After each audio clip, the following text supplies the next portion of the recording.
Morning. Zach Sternale at NASCAR.com. Michael, jumping into the Xfinity car this weekend, what's your excitement level about that and getting some extra lap times around here?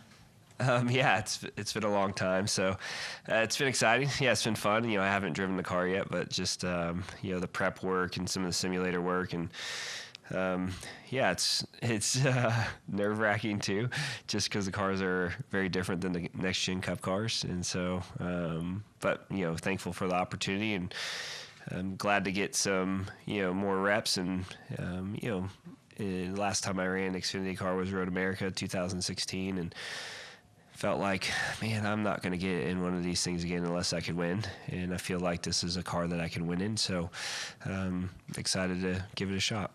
Zach Tanzretti, KickingTheTires.net. You mentioned how long it's been since you've been in this series. A lot has changed, but one big moment in your life that did change was that 2016 win in Road America. A lot's happened since then, but can you go back to that day with RCR and how you won that race and kind of what it did to you mentally and in your career at the time? Yeah, it was a great moment. There's a lot of funny stories.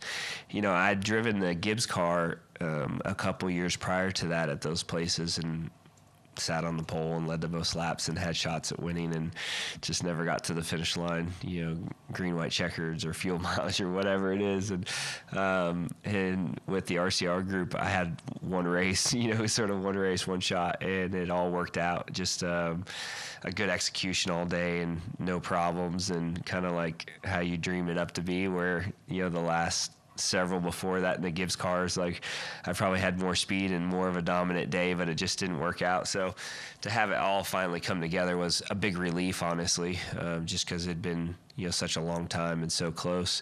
But just a funny part of the journey there is Sam Hornish was practicing qualifying my car in Michigan, my Cup car, and so he ran the car Saturday, and I obviously won the race, flew back to Michigan, and I talked to Sam for a little bit, and honestly, he just personally did me a favor of practicing and qualifying that car. It's not something I think he truly wanted to do.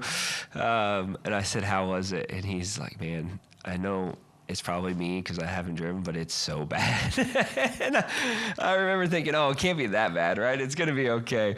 And then the next day, I'm going to exaggerate, but I'm telling you, I ran 38th, 3 laps down, and I got done with the race, and everything about Saturday had already been forgotten, because you just get out and you're like, how could it be that?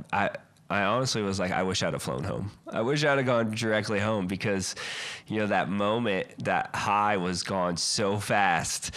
But when you get back home and you see your family and all that and you celebrate, but it's just how humbling this sport is, to go to Road America on Saturday and win. And, I think the thing that I remember the most, honestly, was Sunday morning at the drivers' meeting of, just all the owners and other drivers and people just congratulating me and coming up and going out of their way. And, at that time I'd driven for a lot of different teams, and so that was a cool moment. And then Humble Pie came super quick in the race on Sunday. And yeah, it's just funny how this sport works. You're going to be one of the oldest guys in today's Xfinity field, and I'm kind of curious, what do you... Well, there's 3 40-year-olds. Oh, so, no. Yeah. What do you... I know. I'm kind of rubbing it in. Yeah, that's sorry. awesome. I would too. What do you expect to glean from just the opportunity to run in the Xfinity race today?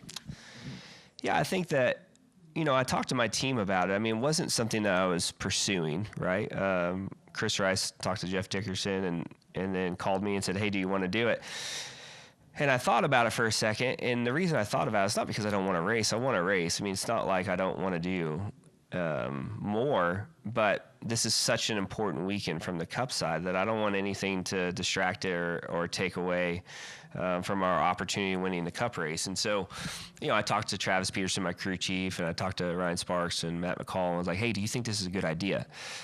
I don't mean for Saturday, I mean for Sunday, because Sunday is my focus, right? Winning on Sunday is what matters. And they're like, no, I think it's great. I think if you get more seat time, it's better. And they all kind of said the same thing. So I felt like, all right, I kind of had the green light to go have, fun and have an opportunity to, push myself. And relearn some of the things that I probably have forgotten over the last few years driving this next gen car. So I'm looking forward to it, and I hope that it helps me to execute better on Sunday and maybe find a rhythm a little bit better starting off today. So, but I don't know. I haven't done it. I haven't done a back-to-back weekend or a doubleheader in a while with that much difference in cars. So it'll be interesting to see what carries over and what doesn't carry over. I don't think I could tell you right now what that will be, but maybe tomorrow.